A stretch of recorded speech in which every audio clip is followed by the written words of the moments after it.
I fried hot dogs and then added eggs. Yan, ihalo natin yung itlog.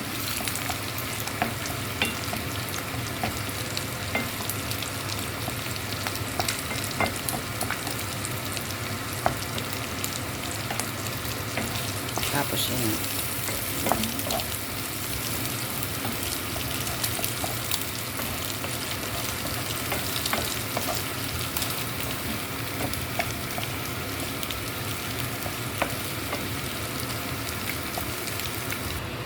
Then, nilagay ko yung kanin.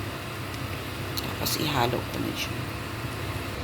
Ayan guys, nahalo ko na yung kanin tsaka mix. Tapos, lagyan ko ng garlic. Isa sa garlic powder.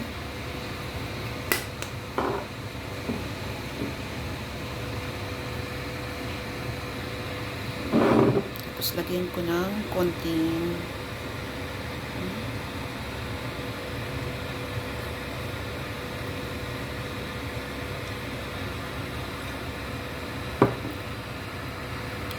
yun nga pala guys, ginagamit ko pag samag tsaka pag fry ng hotdog and eggs, yung olive oil. Mas masarap, mas healthy. Ayan. Simple way of cooking fried rice. Healthy way.